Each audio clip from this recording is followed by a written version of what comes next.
The veil has been shattered in Black Ops 6. Why did S.A.M betray us? Why are we helping Richtofen?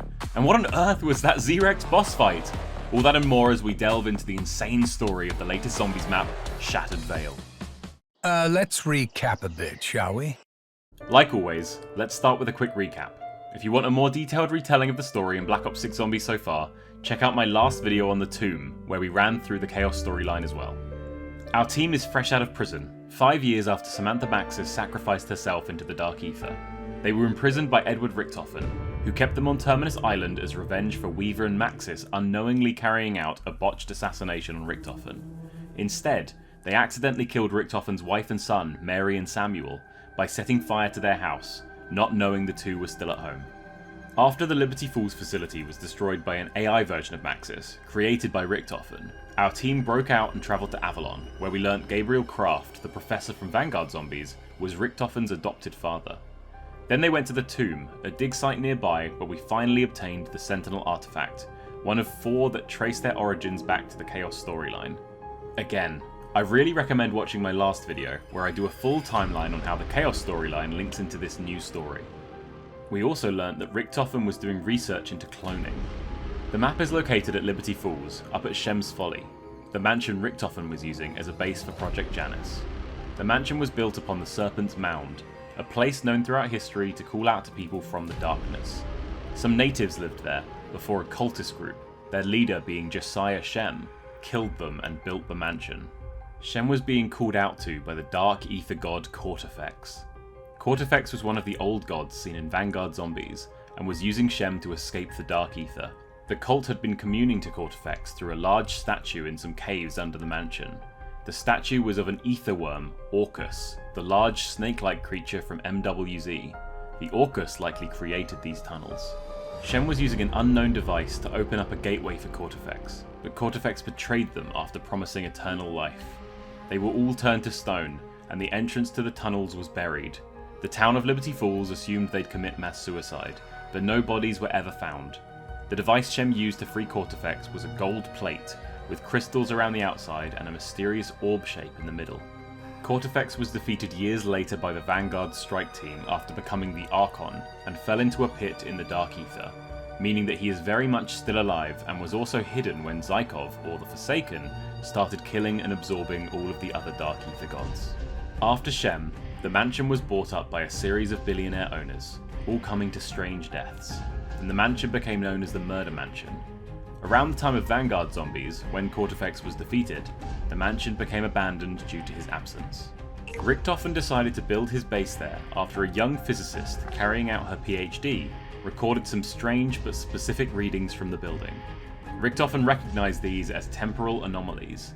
He knew, based on Kraft's research, that the Sentinel artifact was powered by prima materia, and that temporal anomalies were full of it. He also knew that prima materia is like the stem cells of physical matter, in that it can change into anything once willed.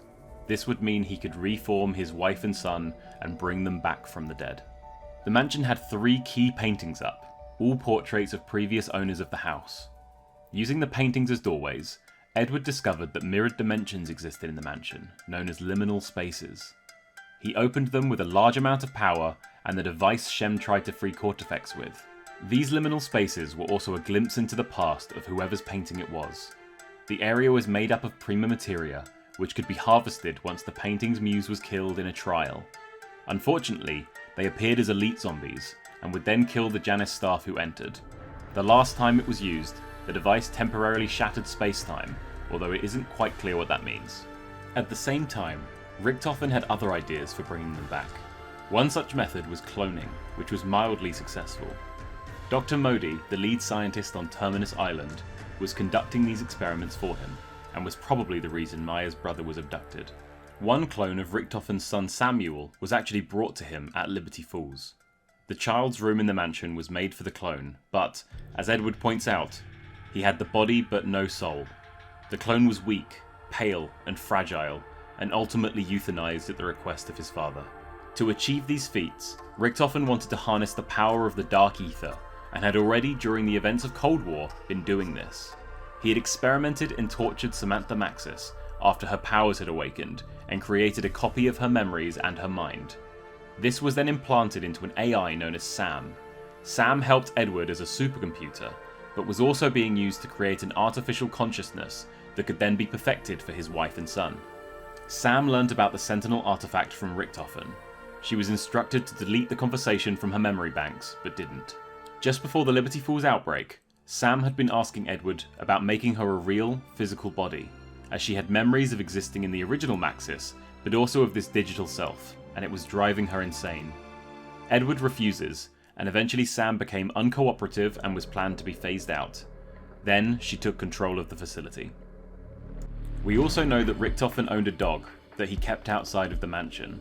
This has been confirmed to be Not So Fluffy, the dog given to Maxis by Weaver, entrusted to Grey before their incarceration.